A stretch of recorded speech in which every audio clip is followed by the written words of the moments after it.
Most people in a true hard sparring round or a true fight are going to fatigue dramatically after just one round. We want to stop that. We want to be able to go into round 2 and 3 with just as much energy, if not more, than the first. Today I'm going to give you some great tips on how to improve this problem. Just days left until Black Friday, and that means the clock is ticking away on your opportunity to grab the vault over at Strike Ready, which is access to all my 5 courses. We have the new Edge training program, which features 36 follow-along 1-hour bag workouts. Then we have movement for the footwork. We have takedowns to toss people to the floor, and offense and defense. Man, this is a massive savings, over $550 that you do not have to spend to get access to these fantastic championship level courses that I created myself. Link right down there. Now, cardio.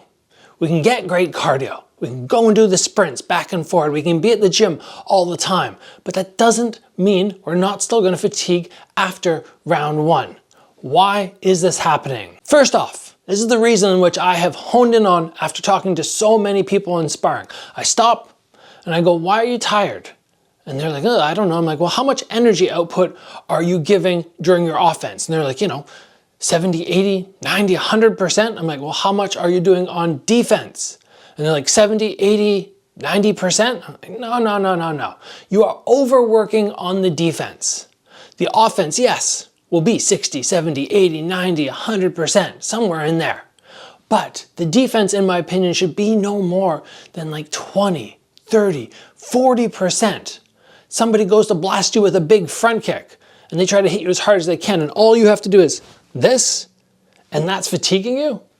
I don't get it. You need to hone that defense in so you take those moments where you're blocking shots, and that's active recovery. The bouncing, while you're waiting for exchanges to happen, that's like 10%. This kind of stuff, a little bit more, and then this, obviously a lot more. But be very aware of how much energy you feel like you are exerting during defense, and if you can sort that out, all of a sudden you're only really burning massive energy when you go on the attack. And that is exactly what we want. The next reason many people fatigue is they are not relaxing properly during exchanges. So if I finished an exchange and I was tense and I was kind of nervous in there, and then I back out and I just back out a little bit and I'm still tense and I'm still nervous, yeah, that's kind of tiring. And you're not taking that proper time to go like boom, boom, boom, block, block, block, and then kind of, okay, I'm relaxed. And it might not look like you're relaxed, but you are. Your shoulders don't need to be tense. Your stomach doesn't need to be tight anymore. You can take a couple deeper breaths and it's no big deal, right? If we do not recover in between exchanges, it's like we're heading out for a run and we're just bombing away nonstop, nonstop, nonstop. No, we want to be sprinting for a moment and then just jogging or just walking. And then we sprint again and then we jog and we walk. That is what we want to do.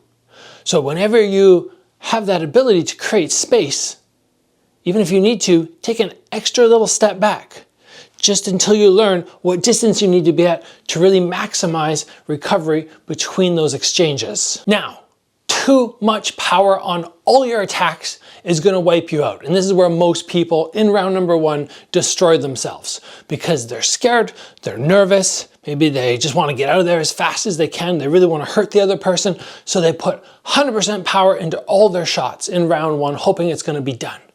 But that is a mistake.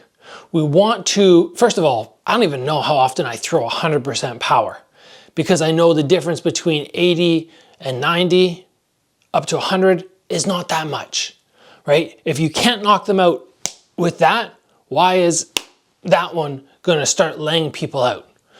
It's more about catching people in the right spot and having the right timing. You can hit somebody with like that. If my eyes are closed and I don't know when something's coming, you hit me with that, I'm probably going to be down on the floor. It does not take loads and loads of force. It's more so catching somebody at the right moment. So stopping yourself from throwing every shot as hard as you possibly can is very important. Sure, you can still have those moments where you do launch a big shot and maybe it's a fast jab, cross jab, and then you see an opening and you rip a big hard shot. Or maybe somebody's hurt and you start going, okay, now I'm gonna finish the fight. But to throw every shot, you're gonna fatigue so fast if it's all power, non-stop. No. We need to stop that. Now, in the clinch, this is somewhere where you should again be looking for recovery and not maximizing energy output, but so many people don't. And how do I know this? Because I fall into the clinch sometimes with people just when we're doing straight up clinch work, which should just be relaxing. It should just be, oh, I'm flowing and we're flowing, we're having fun, we're playing around, and they're just so rigid. So I know if we spar, they're gonna be just as rigid. But that is exhausting. Like, just try and take your whole body right now and flex everything and see if you can even breathe properly. The clinch, when we fall close, whether we're throwing knees or not, we wrap somebody up, we're in the clinch. We just get our hips forward so they can't knee us. And then from there, we're gonna take some nice breaths, we're gonna relax until the ref comes in. If we're exchanging on those knees, we're exchanging in the clinch, it's not 100%. When we do too much in the clinch, we come out fatigued. And that is terrible. Now here is somewhere where I have always done very well, whether it be sparring or the fights, and that is dictating fight pace. When you dictate fight pace, you get to control when you want to go and when you want that space. And that is so important because yes, sometimes we get tired. And when we're tired in those moments and somebody pressures us and we're going, oh, I just wanted a break. And then I decide, okay, we finished that exchange and now I have to go again. Oh, it's awful. Being able to rest when you want to rest is so important. So having that ability to dictate the pace comes down very much to range control. When you can control range, all of a sudden you can be the one creating space or pressuring that space, and knowing exactly where you are makes a world of difference. If I want to land a front kick and I'm reaching, it takes a lot of energy, it takes a lot of wasted time to be throwing. I get myself just a little in, just so I know, okay, I can hit this person and then put pressure on them. And if I don't want that, I want a little more space, I just scoot back a little bit. I just throw some jabs. I dictate the pace. I keep them with light shots, thinking that I'm ready, but the whole time I'm resting. Control the pace, and you will control your energy so much better. The last reason that so many people burn down is they don't have a good poker face.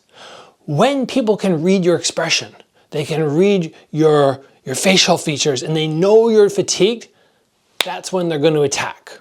100%. That is when they're going to come. Now you have to have that ability, whether you get hit with a shot which hurts you to the body, whether you're breathing hard, whether you want to back up, you have to have the ability to downplay all of this dramatically. And if you see somebody else do what I just said, they get hurt to the body or they're breathing heavy, you put the pace on them. But if you don't have that poker face, man, you're gonna get run over and not have energy after that first round because they're gonna be on you. They're gonna be laying in a world of pain. So I try to minimize my breathing. If I need to take some big breaths, I'm not gonna back up too far and put my hands on my hips and lean over.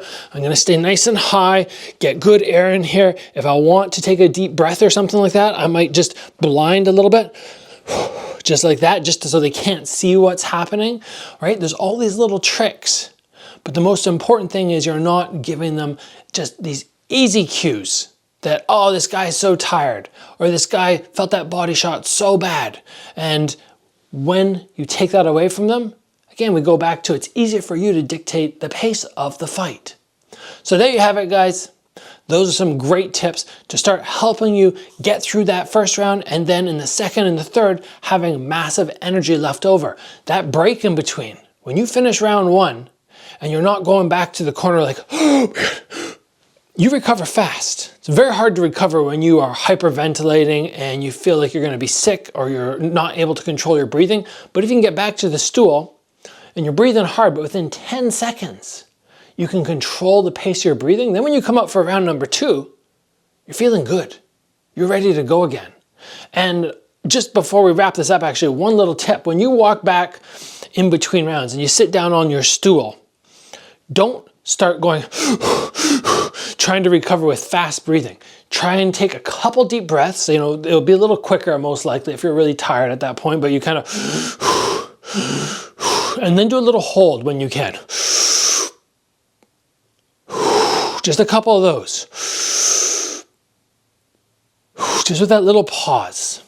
And that, in my experience, has helped greatly to recover faster and get ready for round 2 with a nice neutral heart rate. I'll see you guys back here very soon.